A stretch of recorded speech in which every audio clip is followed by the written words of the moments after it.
Middle school is when everything falls apart for so many dyslexic students. And I'm not just talking about academically, but that too. I'm talking socially, emotionally, developmentally. This is when peer opinion becomes everything, when fitting in matters more than literally anything else. I'm Jenny Scherson, ex-special educator turned dyslexia interventionist. It wasn't so long ago that I, too, was overwhelmed by balanced literacy versus structured literacy, education speak, and everything in between. Fast forward after many, many hours of self-driven education, and you'll see I've built a thriving dyslexia practice helping students from age 6 to 18. My specialties? Working with the quote-unquote difficult, almost always 2E, student, and breaking down the complexities of dyslexia into everyday language, strategies, and action steps. Mom, I'm not using the extra time anymore. I don't care if I fail. If your teenager has said something like this to you, I get it. You know the heartbreak of watching your child choose struggle over support. You know the frustration of having the tools they need sitting right there, unused. Today, we're talking about one of the most challenging phases of the dyslexia journey, when adolescents start refusing the very services that have been helping them succeed. Whether your child is in 5th grade and suddenly embarrassed by their accommodations, or a high schooler who won't advocate for themselves anymore, this episode is for you. Because here's the thing. When kids refuse services, it's rarely about defiance. It's about development, identity, and the incredibly complex social world of adolescence. So let me paint a picture for you. This service refusal thing, it can start as early as 1st grade, but it most commonly hits somewhere between 5th and 7th grade. And here's what really surprises me. It's not always the difficult kids. Often it's the compliant kids, the ones who've been using their accommodations without question for years, who suddenly dig in their heels. Middle school is when everything falls apart for so many dyslexic students. And I'm not just talking about academically, but that too. I'm talking socially, emotionally, developmentally. This is when peer opinion becomes everything, when fitting in matters more than literally anything else. And when any accommodation that makes them feel different, look different, becomes a target for rejection. Think about what's happening developmentally. Your teenager is trying to figure out who they are, separate from you and their childhood identity. So for a kid who's been the one with dyslexia or the one who needs help for years, rejecting services can feel like rejecting a label they never even chose in the first place. The shame spiral is so real, y'all. They start to believe that needing accommodations means they're stupid, weak, or incapable. They'd rather fail on their own than succeed with help because at least failure feels authentic to them. It feels like it's theirs. Here's what I want every parent listening to understand. Again, this isn't defiance. This is development. Your teenager isn't trying to make your life harder. They're not trying to make you miserable. They're trying to make sense of their own identity. And the social cost of being different in adolescence cannot overstate this. Elementary students might not notice who's leaving for reading support, but middle schoolers, yeah, they notice everything. They know who gets extra time, who uses audiobooks, who has different assignments, and adolescents will often choose social acceptance over academic success almost every single time. There's also something else happening that I think we don't talk about enough. Many accommodations that worked perfectly in elementary school start to feel babyish in the middle and high school. Being read to, having assignments shortened, receiving simplified instructions, to a teenager who's trying to prove their independence and capability, that's totally baby-like. They feel like they're being treated like a little kid.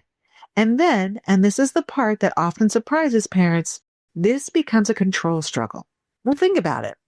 After years of adults making decisions about their education, teenagers want autonomy. They want agency. Refusing services becomes a way to assert control, even when it's not in their best interest. There's another piece to this puzzle that ties into something we just talked about in the last podcast, comprehension. For older students, comprehension challenges get more complex. And we're not just talking about understanding simple stories anymore. We're talking about analyzing literature, pulling apart complex arguments, synthesizing information across multiple sources. And here's what happens. Your dyslexic teen is working so hard to decode all the words in a sentence that by the time they get to the end, they can't remember the beginning.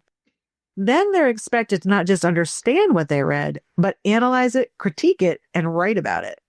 The accommodations they're refusing, those are often the exact tools that would help them access that content. But they don't see it that way. They see it as another reminder that they're different. Now, here's what I've learned from working with resistant adolescents over the years.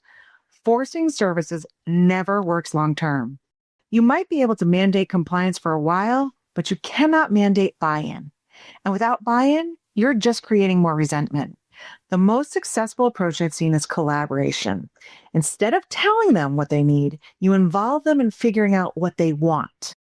Let me give you a real example of what this looks like. I had a student, and we'll call him Marcus, who flat out refused to use text-to-speech in 9th grade. He said it was for the dumb kids. So instead of fighting him on it, we reframed it. We looked at how podcast listeners and audiobook users aren't cheating, they're accessing information efficiently. We talked about how professionals use these tools all the time. We found some YouTube channels about topics he cared about, in his case, music production, and I pointed out he was literally learning through listening already. Within a few weeks, he started using text-to-speech again for his history class. Not because I told him to, because he saw it as a tool, not a crutch. Sometimes it means finding something they have a genuine interest in and using that to re-engage them. Maybe they hate reading but love video game design. Maybe they refuse to write essays but will create detailed analysis of their favorite music or movies. Finding their passion and connecting it to skill building can rebuild their confidence in a way that forcing compliance never will. Other times, and I'm going to be honest with you about this, it's about using their interests as rewards for getting through the not fun stuff. Like, yes, reading comprehension practice is boring. I get it.